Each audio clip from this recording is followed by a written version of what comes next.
In the previous lesson, we introduced the period of American history beginning in 1865, which was the end of the American Civil War, at least in April of 1865, and we talked about the period of Reconstruction.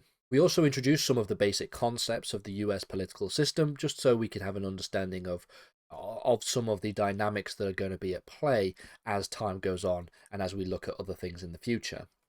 This lesson is going to talk about the Gilded Age. We're going to explain and take an overview to what the Gilded Age was, what it was defined by, and then we will start to think about various different elements of the Gilded Age in next lesson and the lesson after that. We'll think about, for example, the economy, the way society developed, the position of African Americans within the Gilded Age, as well as foreign policy and laissez-faire economics. So, we're going to continue essentially examining events taking place at the end of the American Civil War. We are talking about the period known as the Gilded Age, and we can really signify the Gilded Age as a period of weak presidents and major corruption. That is what is probably the largest takeaway from what we think about when we think of the Gilded Age period. So, when we think of weak presidents, we have quite a few.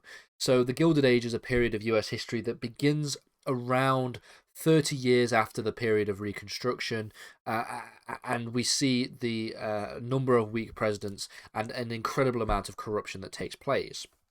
The period of 1866 to 1896 it was a period dominated by congressional government where presidents tend to be very weak and ineffectual.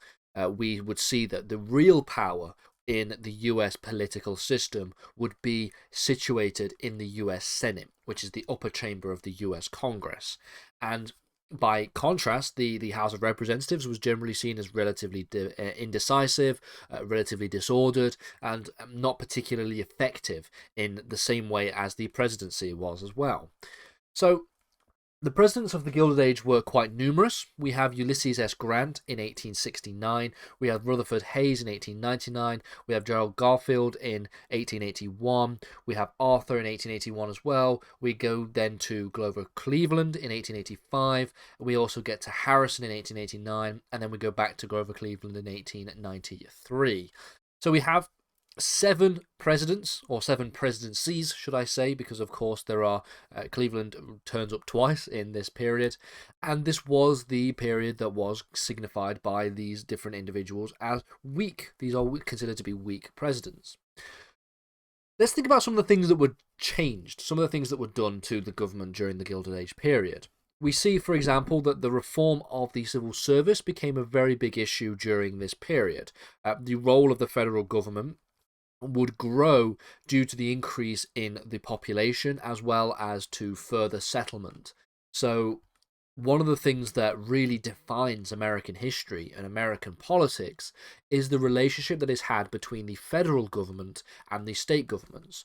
So the federal government is what we spoke about in the previous lesson, the government of the United States, the president, the Congress, the Supreme Court. And they share power with state governments. And state governments, of course, are the governments of whichever state we're talking about, Texas, California, or whatever.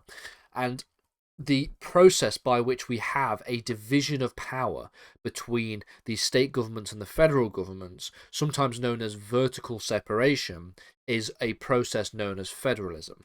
And so federalism is something that is particularly important within the US system. It exists in other systems as well, like, for example, in Germany. And so when we think about the federal government, whenever I mention the word federal government, I'm talking about Congress, I'm talking about the presidency, I'm talking about the Supreme Court. I'm not talking about specific states. And there's always been tension between the powers of the federal government and the powers of the state governments and the relationship between them. This is a modern political issue, as well as a political issue that existed in the 1860s. Now, the federal government would grow, like I've just said here, due to an increase in the population as well as settlement. The number of federal government employees went from 53,000 in 1871 to 265,000 by 1900. So in just 30 years, 29 years, we see a growth, a significant growth of the federal government employees from around 50,000 to 265,000 in that relatively short period of history. But what is interesting about civil service and the reforms to the civil service is that it was very commonly recognised that the civil service was a corrupt institution. Politicians were able to control specific appointments. They were able to grant people appointments to the civil service in return for political favours, in return for financial rewards and financial favours. Reformers called for a more efficient, but most importantly, a less corrupt civil service during this period. Now, one of the things that was very symbolic of the Gilded Age, as I've mentioned, is the idea of ineffective government policy as well as corrupt government as well. And one of the interesting things here is that civil service reform was not effective until 1883. For example, 1881, James Garfield was assassinated by an applicant for public office. This shocked the population into actually supporting civil service reform. So as I've mentioned, we've noted that the Gilded Age is a period where we have a lot of corruption, we have a lot of political corruption, we have a lot of economic corruption. Let's begin first with political corruption. Political corruption during this period was rife. A series of scandals brought this reality into the public sphere, and is one that, or is a series of public scandals that are very clearly exemplifying the issues that were had within political life and public political life during this period.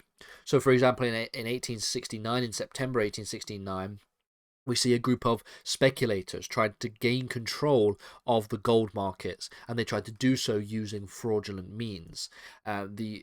Ulysses S. Grant would also had to appoint corrupt officials to high office over the course of his time in office, and this would include his private secretary, who was Orville E. Babcock, and also we have the Secretary of War, William W. Belknap.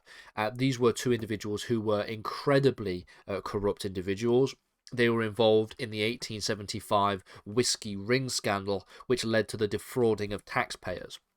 So these are all fraudulent means of gaining an edge, fraudulent means of gaining wealth, and these are done and committed by some of the highest members of political office. The private secretary to the US president and the Secretary of War, who were both appointed by the Union commander Ulysses S. Grant. City governments at the state level were also involved in ridiculous levels of corruption. This wasn't just something that was a federal government issue. It wasn't just an issue with federalism. It was an issue that was plaguing all levels of government everywhere. For example, it was shown that the city of New York was involved in corruption, with the Tweed Ring amassing millions of dollars before having to be broken up in 1873.